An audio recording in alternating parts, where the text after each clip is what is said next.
Hello my dear friends, कैसे हैं आप लोग। आशा करते हैं अच्छे होंगे, स्वस्थ होंगे। तो आज हम लोग पढ़ेंगे सिपाही की माँ, जिनके लेखक हैं मोहन राकेश। दिगंत भाग 2, जो ऐसी वाली हिंदी आप लोग पढ़ते होंगे, इन्हीं का 8वां चैप्टर है हमारा, जिसका नाम है सिपाही की माँ। यह एक एकांकी है, जिनके राइटर हमारे मोहन राकेश जी। इन्होंने एक एकांकी लिखी है जिनका नाम है अंडे के छिलके। उन्हीं से यह कहानी ली गई है। कहानी क्या, एकांकी ली गई है। अब कहानी में क्या है सुनिएगा थोड़ा सा ध्यान से। कहानी में एक सिपाही है जो द्वितीय विश्व युद्ध में अंग्रेजी सेना की तरफ से लड़ने के लिए बर्मा गया है, और उनके घर परिवार में मात्र 2 सदस्य हैं। उनकी एक माँ है जिनका नाम है विष्णी, और उनकी एक बहन है जिनका नाम है मुन्नी। इन्हीं के इंतजार में माँ की जो क्या व्यथा है इस कहानी में उसको बताया गया है। अब कहानी को सुनिए, समझ में बिल्कुल आ जाएगी। हम कोशिश करेंगे आपको मौखिक समझाने का, ठीक है। चलते हैं कहानी की तरफ। कहानी क्या है सुनिएगा मेरे भाई। चलिए, कहानी के कुछ प्रमुख पात्र हैं, उन पात्रों के बारे में पहले देखते हैं। कहानी के जो प्रमुख पात्र हैं उनमें है विष्णी, जो सिपाही की माँ है। याद रखिएगा, आपसे पूछा जाए कि सिपाही की माँ कहानी के प्रमुख पात्र कौन है, तो विष्णी सिपाही की माँ। दूसरा है एक मानक जो सिपाही है, मुन्नी सिपाही की बहन है, कुंती और दीनू उनके पड़ोसी हैं। इसके अलावे कहानी में 2 लड़की का भी नाम आया है, जिनमें एक का नाम है तारो, दूसरा का नाम है धन्नो, और 2 अन्य लड़कियां भी हैं जो बर्मा से आई है, और एक और व्यक्ति हैं जिनका नाम है चौधरी। यानी कुल मिलाकर के 8 व्यक्तियों के बीच की यह एकांकी है। सुनिएगा, कहानी शुरू होती है। यह एक नाटक टाइप की कहानी है। कैसी कहानी है? नाटक टाइप की कहानी है। कहानी में पर्दा उठता है। एक आंगन का दृश्य है। सुनना, एक आंगन का दृश्य है। आंगन में 2 खाट है। एक खाट बिछी हुई है जमीन में, और एक खाट एक दीवार के सहारे खड़ी है। एक खाट जमीन पर बिछी हुई है और एक खाट जो है वो दीवार के सहारे खड़ी है, और दोनों खाट की हालत बिल्कुल तंगी है। तंगी हालत का मतलब वो टेढ़ा मेढ़ा टूटा फूटा खाट है, जिनकी ना तो अच्छी से रस्सी बंधी हुई है और ना ही अच्छी से उसके पौवा पासी जो भी है। और उनकी बेटी मुन्नी एक खाट के बगल में खड़ी है। साथ ही साथ उनकी जो घर की मालकिन यानी कि जो विष्णी है, सिपाही की माँ, मानक की जो माँ है विष्णी, वह वहीं बगल में एक चरखे पर काम करने के लिए गई हुई है। घर का जो दरवाजा है आंगन का, वो भी गेट एकदम बिल्कुल टूटा फूटा है, लकड़ी का दरवाजा, और वो भी गेट टूटा हुआ है, और वह अंदर की ओर खुलता है। एक पर्दा टंगा हुआ है, पर्दा से आर पार की चीज दिखाई नहीं देती है। जैसे ही वह चरखा चलाती है तो आंगन में कबूतर की आवाज, गुटुरगु की आवाज आती है। वहां पर शोर है, चरखा भी चल रही है और साथ में कबूतर भी बोल रहे हैं। ठीक उसी समय एक घोड़े गाड़े की आने की आवाज सुनाई देती है। जैसे घोड़े की टाप की आवाज सुनाई देती है, मुन्नी कहती है कि लगता है डाकिया आया है, और कहता है कि माँ, भैया का चिट्ठी आया होगा, हम जल्दी से जाते हैं, चिट्ठी लेके आते हैं। और वह कह करके दौड़ जाती है। विष्णी जो चरखा चला रही थी, जो सिपाही की माँ है, वो क्या करती है, हाथ को रोक देती है और इंतजार करने लगती है कि चिट्ठी लाने गई है, वह लौट कर चिट्ठी लेके आए, और हाथ जोड़ करके ईश्वर से प्रार्थना करती है कि हे ईश्वर, हे प्रभु, मैंने अपने मन में वो सोचती है ऐसा कि हे प्रभु, कम से कम मुझे एक चिट्ठी मेरे बेटे का दे देना इस बार। लेकिन थोड़ी देर बाद वह लौटती है। जब हताश लौटती है, खाली हाथ लौटती है, तो विष्णु कहती है क्या हुआ, क्या चिट्ठी नहीं आया है? तो मुन्नी कहती है कि नहीं माँ, चिट्ठी नहीं आया है। इसमें किसी का चिट्ठी नहीं, केवल चौधरी का जो पेंशन का, उसी का एक मनी ऑर्डर आया है, और कोई चिट्ठी नहीं आया है। हो सकता है कि अगले मंगल को जरूर चिट्ठी आएगी। यहां मंगल शब्द बोलने का मतलब है कि वहां चिट्ठी जो है ना, महीने में, सप्ताह में एक बार मंगल के मंगल ही चिट्ठी आती है, ठीक है। क्योंकि मानक जो है वह लड़ने के लिए कहाँ गया हुआ है, युद्ध में बर्मा गया हुआ है, और बर्मा से वहां से जो चिट्ठी आती है वह कब आती है, तो वहां गांव में चिट्ठी एक बार ही आती है सप्ताह में, मंगल के दिन। इसलिए वह कहता है कि इस बार नहीं आया तो अगले मंगल को जरूर आई। यहाँ पर माँ की हृदय थोड़ी सी व्याकुल हो जाती है, उसकी मन चेहरे उदास हो जाती है, और वह बहुत तरह की बातें सोचने लगती है। कैसा है, इस बार आने दो तो हम मानक से पूछेंगे। विष्णु कहती है कि इस बार आने दो, हम मानक से पूछते हैं कि क्या तुम्हें याद नहीं आती है, याद नहीं आती थी। इस तरह की बातें वह बोलती है। तो मुन्नी कहती है कि पिछले बार भैया का जब चिट्ठी आया था तो वो बोल रहे थे कि हम लोग लड़ने के लिए कहाँ जा रहे हैं, बर्मा जा रहे हैं। हो सकता है शायद उनको वहां समय नहीं मिलता हो, इसीलिए चिट्ठी नहीं लिखते हैं, ऐसा वो मुन्नी कहती है माँ से। तो अगली बार होगा तो मंगल को जरूर आ जाएगा, नहीं तो भैया भी आ सकते हैं जल्दी से, ये अपनी माँ को वह कहती है मुन्नी।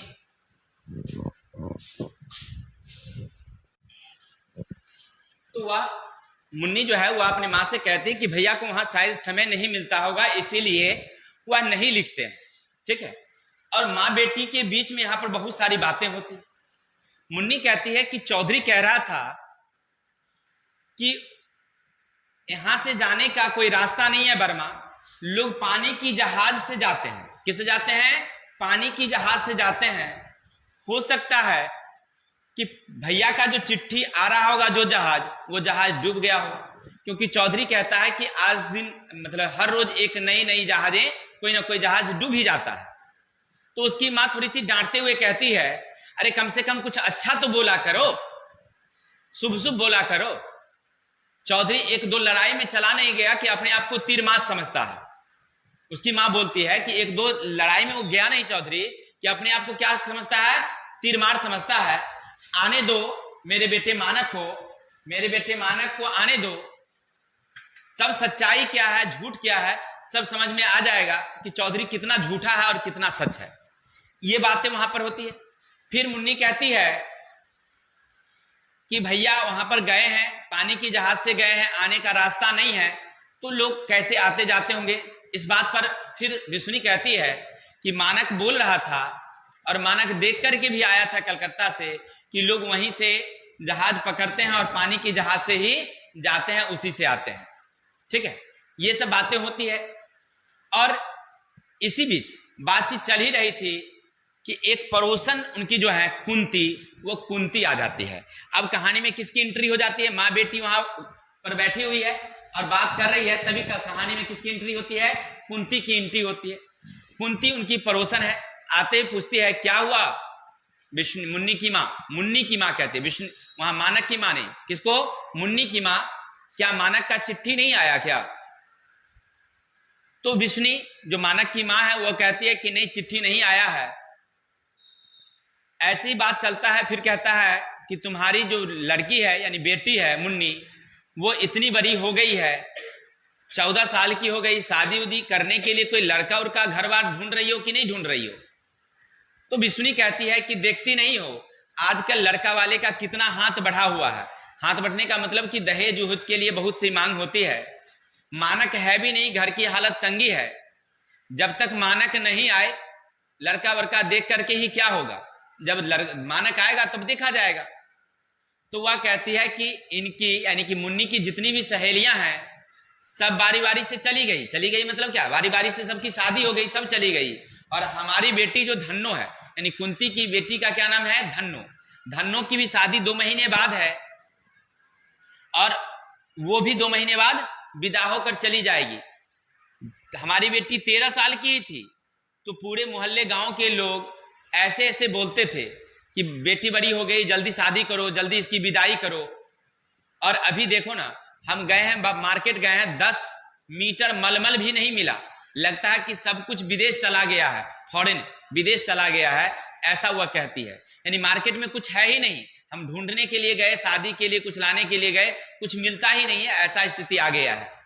तुम अपनी बेटी को शादी के लिए कुछ ढूंढो लड़का उड़का, अगर नहीं हो तो तुम हमको कहो, हम ही कहीं पता उता लगाते हैं। इस पर कुंती की माँ, ये कुंती कहती है ऐसा। तो मानक की माँ यानी मुन्नी की माँ है विष्णु, वो कहती है कि नहीं, जब तक मेरा बेटा नहीं आ जाता है, यानी मानक नहीं आ जाता है, तब तक कुछ नहीं होगा, जब तक वो आ जाता है तब होगा। ऐसी बातचीत चल ही रही थी दोनों के बीच, तब एंट्री होता है एक और वहां का व्यक्ति है पड़ोसी, जिनका नाम है दीनू कुम्हार। वो क्या है? दीनू कुम्हार। शरीर ऐसा बिल्कुल हड्डियों का ढांचा, पतला दुबला बिल्कुल शरीर, हाथ में पांव में मिट्टी लगा हुआ, और दौड़ते हुए आता है और कहता है विष्णु विष्णु विष्णु। बड़ा बड़ा गजब हो गया, बड़ा आश्चर्य हो गया। कहता क्या हुआ भाई, क्या हुआ? क्या लगता है कि चौधरी की विवाह फिर भाग गई क्या? विष्णु पूछती है। तो कहता नहीं नहीं ऐसी बात नहीं है, अभी इस बार दूसरी कहानी आई। अरे बोलो ना क्या हुआ? वो हाँफते हुए आता है। कौन? दीनू कुम्हार। और वो विष्णु से कहता है कि चलो देखो ना क्या। तो कहता बताओ तो क्या हो रहा है, बताओ ना क्या हुआ। तब वो कहता है कि आज तो बेशर्मी की हद हो गई, बेशर्मी की हद हो गई है। ऐसा बोल ही रहा था कि उधर से मुन्नी जो है वह जो सारी धोती टंगी हुई थी, धोती को वह लपेट करके घर में रखने गई थी, फिर कमरे से बाहर आ जाती है। तो वहां दीनू कुम्हार जो है वो कहता है कि मुन्नी को घर में मतलब आंगन से बाहर अंदर भेज दो, कमरे में भेज दो अंदर में, क्योंकि दो पड़ोसी बाहर की लड़की आई है और वह लड़की बिल्कुल छोटी छोटी कपड़े पहनी हुई है, यानी कि जान तक जो है उसका फ्रॉक है, और वो फ्रॉक जो है वो भी मतलब अच्छा नहीं है, उसका ढांचा पहनावा अच्छा नहीं लग रहा है गांव में, क्योंकि शहर में वो सब चलता है, गांव में ऐसी पोशाकें नहीं चलती, वो ऐसी वह पहनी हुई थी। बस वो कह रहा है कि वो गांव घर घर जो है वह चावल दाल मांगता है, और मांगते हुए तुम्हारे घर की तरफ ही आ रही है। तब तक वह लड़की एंट्री कर जाती है वहां पर, वो दोनों लड़की चली आती है। दो लड़कियां हैं बिल्कुल मेम की तरह। कैसी दिखती है? मेम की तरह। भले रंग उसका काला है लेकिन देखने में उसका रंग मेम जैसी है। वह छोटी छोटी कपड़ा स्कर्ट पहनी हुई, फ्रॉक पहनी हुई है, पैंट पहनी हुई है, और दोनों के हाथ में एक एक झोला है। वह जैसे एंट्री करती है, मुन्नी कमरे में है, आंगन में दो व्यक्ति हैं। कौन कौन? तो एक कुंती है, एक विष्णु है, और एक दीनू कुम्हार है।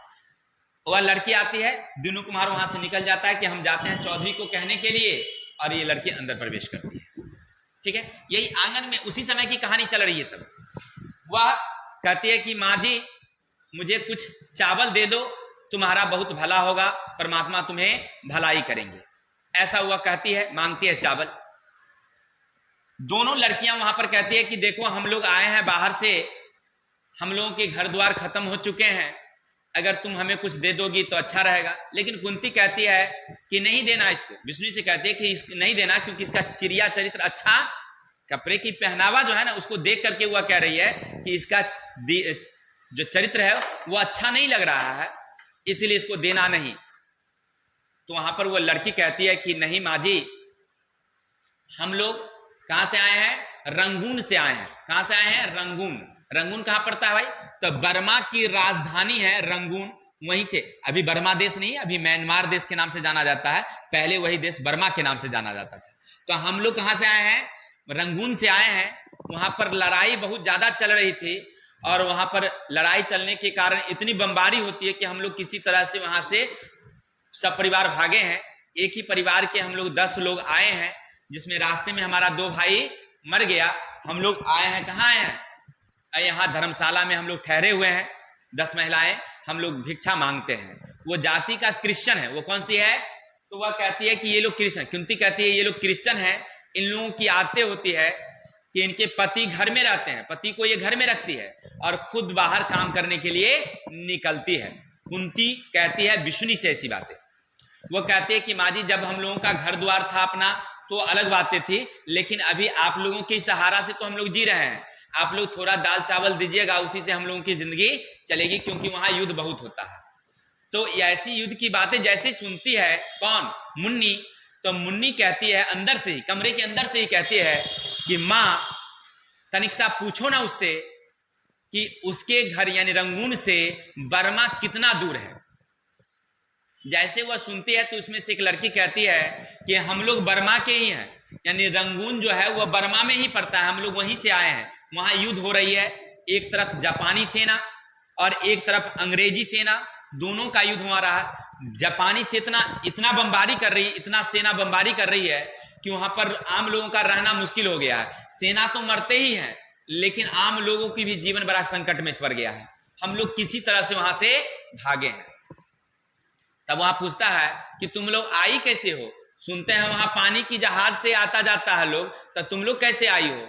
तो कहा कि हम लोग जंगल के रास्ते से भाग करके आए हैं। जंगल के रास्ते, जंगल, वहां रास्ता भी नहीं है, दलदली जगह है जिसमें आप चलिएगा तो धंस जाइएगा, फंस जाएगा रास्ते में। रास्ते में जगह जगह सेना मरा हुआ, किसी को चील कौआ खा रहा है, किसी को कोई जानवर खा रहा है, जंगली जानवरों का डर। हम लोग 10-15 दिन भागते भागते भागते भागते यहाँ तक आए हैं। आप लोग तो कम से कम यहाँ सुरक्षित हैं, वहां तो वहां पर आम आदमी को रहना कष्ट हो गया है। ऐसे भागे हैं। और पानी की जहाज से सेना जो जाती है, वह रास्ते से, जब पानी की जहाज से सेना केवल जाती है और आती है। और आजकल क्या होता है कि अंग्रेजी जहाज पर जो भी सेना जाती है, वह जापान जो है जहाज पर बमबारी कर देता है। पानी की जहाज से पानी की जहाज की लड़ाई होती है, जिसमें बहुत सारे जहाज डूब भी जाता है। ऐसे वो कह रही है। इसकी माँ का हृदय, यानी कि जो सिपाही की माँ मानक है, मानक की जो माँ है विष्णु, उसका हृदय तो धीरे धीरे बैठते जाता है, क्योंकि युद्ध की चर्चा वहां पर चल रहा है। तो वह कहता है कि क्या सिपाही वहां से नहीं भाग सकता है? जैसे तू लोग भागी हो, तो क्या सिपाही वहां से नहीं भाग सकता है? तो वह कहती है कि नहीं, वहां से कोई सिपाही नहीं भाग सकता, क्योंकि सिपाही वहां लड़ने के लिए गया है। अगर कोई सिपाही भागता है तो उसको पहले गोली मार दिया जाता है, क्योंकि सिपाही वहां से उस कैंप से भाग नहीं सकता, उसी कैंप के आदमी उसको गोली मार देगा। इसीलिए कोई भाग नहीं सकता है, क्योंकि वह लड़ने के लिए गया है, तो वहां लड़ना उसका काम है, भले लड़ते लड़ते मर जाए।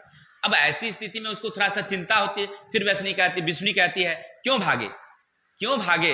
अरे वो तो उसको छुट्टी मिलता ही है, तो वो लोग छुट्टी लेकर के आ ही जाता है, तो भागेगा क्यों, भागेगा क्यों, आ जाएगा मेरा बेटा। ऐसे मानक के बारे में कहती है। ये वहां पर दोनों के बीच में बातचीत होता है, थोड़ी सी लंबी चलती है बातचीत करने के बाद फिर विष्णु कहती है अपनी बेटी से, मुन्नी से, कि जो हारी रखी हुई है, हारी में से थोड़ा सा चावल एक कटोरी लाओ और इनको दे दो। मगर वो ला करके दे देती है, लड़की चली जाती है। लेकिन वहां पर जो वातावरण है, कुंती भी चली जाती है, माँ बेटी घर में रह जाती है।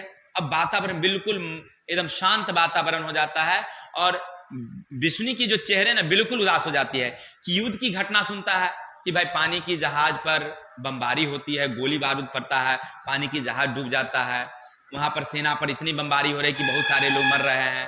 इन सारी बातों को जब वो सुनता है ना, तो सुनने के बाद उन लोगों को लगता है कि मतलब स्थिति खराब हो जाती है, दयनीय हो जाती है। रास्ते से गाड़ी जा रही थी, जिसके कारण आवाज थोड़ी शोर थी, इसलिए मैंने थोड़ा सा वीडियो क्लोज कर दिया था। चलते हैं, हम लोग पढ़ रहे थे कि वहां पर मायूसी छा जाती है और पर्दा गिर जाता है, एक दृश्य खत्म। अब दृश्य होती है शाम का, शाम होने वाली है। आंगन का फिर वही दृश्य है, एक ही जगह का दृश्य है, आंगन का वही दृश्य है। दोनों खाट आंगन में बिछी हुई है, रात बिल्कुल हो चुकी है। उसकी मतलब मुन्नी जो है देखती है कि खाट पर वहां पर एक दरी बिछी हुई है, दोनों खाट पर दोनों, और दरी भी एकदम तंग हालत में, बिल्कुल फटी है दरी, उस पर बिछी हुई है। और मुन्नी जो है एक खाट पर ऐसे करके गाल लगा करके बैठी हुई है नीचे में, ठीक है। और उनकी जो माँ है विष्णु, वह कमरे से एक दीपक, क्योंकि उस समय अपने जैसे बिजली थी नहीं, तो दीपक लिए घर से आंगन से निकल रही है और आती है और पूछते हैं मुन्नी अभी तक तुम सोई नहीं क्या, सो जाओ। तो वह कहती है कि माँ तुमने भी तो अभी तक नहीं सोई, ठीक है। ऐसे वह बातचीत करती है। तो फिर विष्णु कहती है कि तुम सो जाओ, क्योंकि तुम्हें सवेरे उठना है और गोबर लाने भी जाना है, ठीक है ना। क्योंकि गांव के जो लोग होते हैं ना, गोबर का उपला बनाते हैं या अन्य प्रकार की जो होते हैं, घर को लिपने के लिए भी प्रयोग करते हैं, तो गोबर लाने जाना है, तुम जल्दी सो जाओ, ठीक है ना। तो मुन्नी कहती है ठीक है, और वह क्या करती है, चादर खींच लेती है और सोने की तरह सो जाती है। फिर उसकी माँ भी क्या करती है, दीपक रख देती है, और दीपक वहां पर रख करके, और वो भी एक दो पलंग है, दो खाट है, दोनों खाट पर अलग अलग माँ बेटी सो जाती है, सोती है। तो तब वहां पर वो कहती है, कौन, मुन्नी कहती है कि माँ, जो पड़ोस की लड़की है ना, तारा नाम है उसका, तारा, वो तारा आई है और उसके ससुराल वाले, यानी ससुराल से आए, तो उनके घर वाले जो है ना, एक सुंदर सा मोतियों का कड़ा बनाया, मतलब उसको बाला बाला पहनने वाला बना दिया है। बहुत ही सुंदर है, बहुत आकर्षक है, बनता से भी सुंदर, माने बहुत अच्छा वो मोतियों की जो है वो कड़ा है। वो पूरे मोहल्ले में, गांव में वह दिखाती फिर रही है कि देखो हमारे घर वाले ने ऐसा बनवा दिया है, ये दिखा रही है। तो ऐसी स्थिति में विष्णु है अपनी बेटी से कहती है कि तुम चिंता मत करो, जब मानक आएगा तो तुम्हारे लिए उससे बढ़िया मोतियों की माला लेते आएगा, मतलब कड़ा लेते आएगा, चूड़ियां लेते आएगा, और तुम उससे भी अच्छा बाद में तुम भी सबको दिखाते रहना, तुम अब सो जाओ, है ना। वहां पर वो क्या करती है कि उसकी उम्र 14 साल की है। अन्य लड़कियां जो ससुराल गई है जब लौटी है तो उसकी चर्चा होती है, और इसी बीच जो है वह कहती है कि सो जाओ, लेट हो रही है, और वह दोनों सोने लगती है। इसी समय आकाश का रंग थोड़ा सा जो पीला पीला था, दीपक मुझते ही जो रंग है वह धीरे धीरे कैसा होने लगता है, नीला होने लगता है, यानी वातावरण बिल्कुल शांत हो जाता है। दोनों की आंखें लग जाती है और उन्हें यानी विष्णु को एक कुत्ता की भौंकने की आवाज सुनाई पड़ती है। कुत्ता के भौंकने के साथ साथ उसे कुछ शोरगुल सुनाई देती है, वह उठ बैठती है। ये दूसरा दृश्य है। वह उठ बैठती है, जैसे उसे लगता है कि अंधेरे में से कोई व्यक्ति हाँफते हुए दौड़ा हुआ आ रहा है, एकदम लहूलुहान जख्मी हालत में आते हुए कहता है कि माँ माँ माँ, और वह जाकर के खाट के पास गिर जाता है। विष्णु देखता है, कौन? मानक। एकदम आश्चर्य से, मानक तुम्हें क्या हुआ बेटे? ऐसे करके वह आश्चर्य से क्या करती है, अपने बेटे को उठा लेती है, अपनी गोद में मतलब उसका सिर रख लेती है, पूछती है क्या हुआ? कहता माँ मैं बहुत जख्मी हूं, मुझे गोली से छन्नी कर दिया गया है, मेरा दुश्मन जो है वह मार दिया है, अब मैं मरने वाला हूं और मेरा दुश्मन मुझे पीछे से खदेड़ते हुए आ रहा है, मुझे जल्दी से पानी पिलाओ। तो वह कहती है कि बेटे तुम्हें कोई नहीं मारेगा। विष्णु कहती है कि बेटे तुम्हें कोई नहीं मारेगा, तुम आराम से खाट पर आओ, लेट जाओ। वह अपनी बेटे को कहती है कहाँ? खाट पर लेट जाओ। वह कहता है नहीं माँ, वह दुश्मन जो है मेरे पीछे आ रहा है, देखो कहीं आ तो नहीं रहा है। विष्णु जो है झांक करके अंधेरे की तरफ देखती है बाहर, लेकिन कोई आने की कोई एहसास नहीं होता है। कहता नहीं बेटे कोई नहीं आ रहा है, तुम सो जाओ। कहता माँ मुझे पानी पिलाओ, मुझे प्यास लगी है, जल्दी पानी पिलाओ। तो विष्णु कहती है कि बेटे तुम खाट पर बैठो, हम तुम्हारे लिए थोड़ा सा दूध गर्म कर लेते हैं, दूध पी लो। तो वह कहता है कि नहीं माँ मुझे पानी पीनी है, मुझे पानी दो।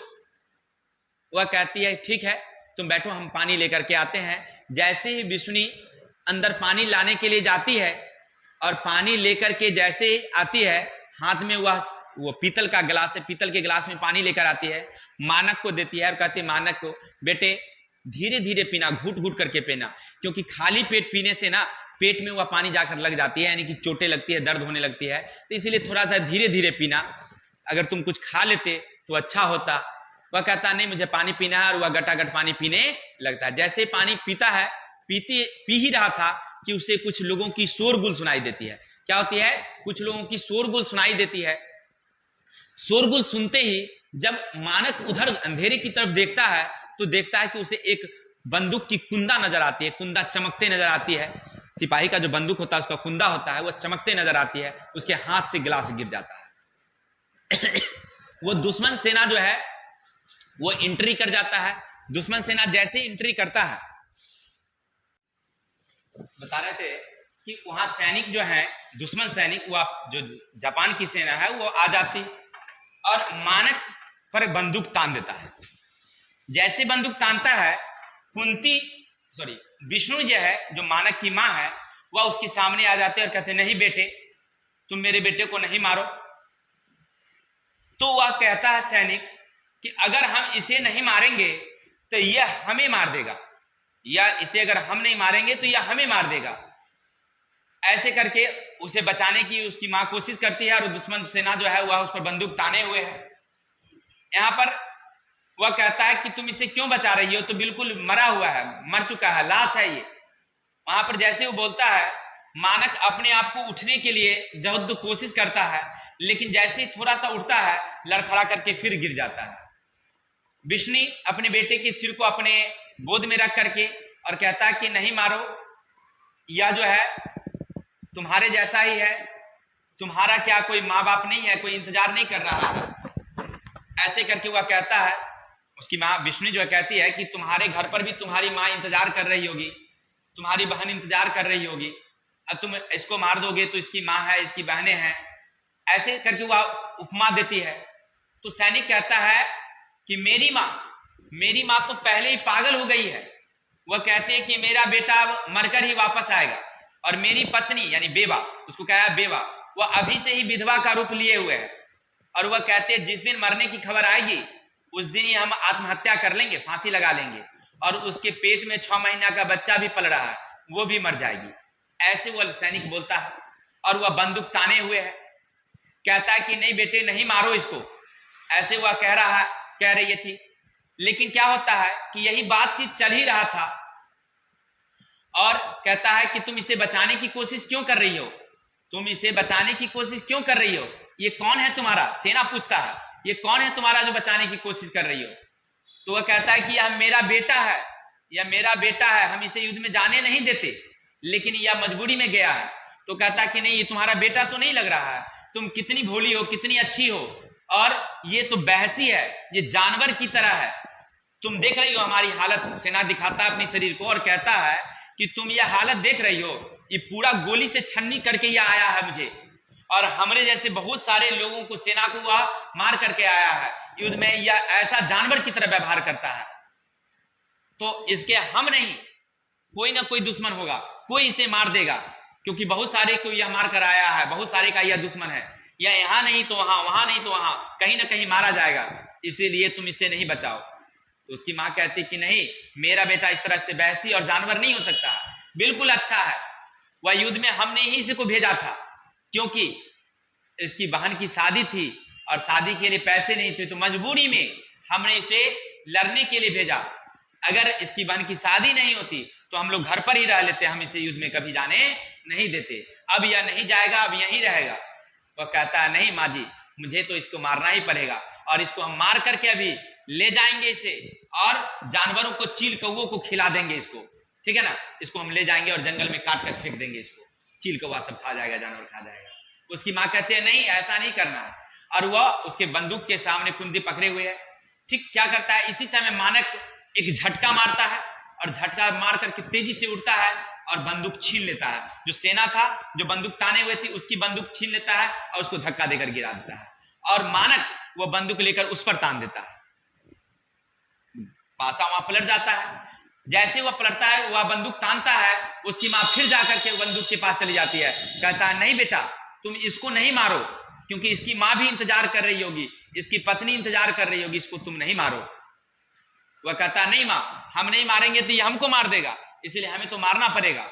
वह कहता है कि नहीं बेटे देखो, इसकी मां पागल हो चुकी है और इसकी पत्नी अभी से ही बेवा का रूप लिए हुए है, इसे नहीं मारो। वो कहता नहीं मुझे मारना होगा, और ऐसे करके वह धीरे धीरे सिपाही पीछे पीछे हटते जाता है, मानक धीरे धीरे बंदूक उसमें सटाए हुए आगे बढ़ते जाता है, सिपाही पीछे हटते जाता है, मानक आगे बढ़ते जाता है। ऐसे जैसे माँ उसके पास जाती है कि नहीं मारो तुम बेटे, ऐसा नहीं कर सकते हो, मानक वो कहता है कि मानक उसे झटका दे देती है और वह नीचे वहां पर गिर जाती है। जैसे गिरती है, मानक उसे लेकर के बाहर अंधेरे में, यानी कि आंगन से वह बाहर निकल जाता है।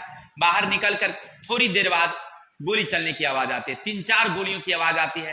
वह जोर से चिल्लाती है, जोर से चिल्लाती है, और जो सोई हुई थी उठ बैठती है। ये जो घटना आपने देखा, सिपाही की जो लड़ाई की घटना, ये सब मानक के आने से बंदूक चलने तक की घटना, ये उसके सपने में होती है, जबकि वह वास्तविक नहीं है।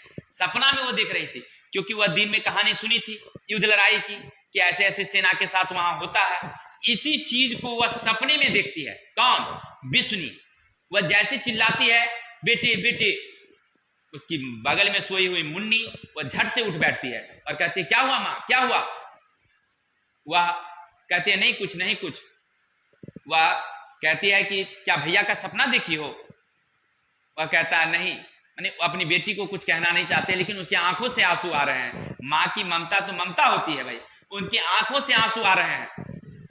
वह कहती है कि ठीक है सो जाओ, तुम चिंता क्यों करती हो, अगले मंगल को भैया का चिट्ठी जरूर आएगा, अगर वो चिट्ठी नहीं आया तो भैया खुद ही जल्दी आ जाएंगे। उसकी माँ भी कहती है हाँ तुम ठीक कह रही हो, अगर भैया आएंगे तो तुम्हारे लिए अच्छी सी चूड़ियां और करे लेते आएगा, इसीलिए तुम भी सो जाओ। और उसके आंखों से आंसू टपक रहे हैं और वह धीरे धीरे सुबक सुबक करके सो रही है और रो रही है। क्लियर? तो कहानी यहाँ समाप्त हो जाती है। हमने आपको मौखिक कहानी समझाने की कोशिश किया, हर लाइन बाय लाइन समझाने, इसमें कोई बड़ी चीज है नहीं। फिर से एक नजर थोड़ा संक्षेप में मैं बता दूं कि कहानी शुरू होती है कहाँ से, पर्दा उठता है, घर का आंगन का दृश्य है जहां माँ बेटी दोनों बातचीत करती है। इसी समय चिट्ठी आती है। चिट्ठी आने वाली गाड़ी जैसी आती है, मुन्नी दौड़ी जाती है, दौड़कर लौटती है तो वहां पर कोई चिट्ठी नहीं आती है।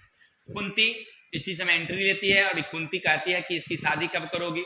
वह कहती है कि मानक जब आएगा तब देखा जाएगा। इसी समय दीनू आ जाता है और दीनू कहता है कि यहाँ तो बेशर्मी की हद हो गई, देखो 2 लड़की आई है विदेश से, वह कैसी कपड़ा पहने हुए है, केवल जांग तक का ही क्या है फ्रॉक पहनी हुई है, ऐसी कपड़ा।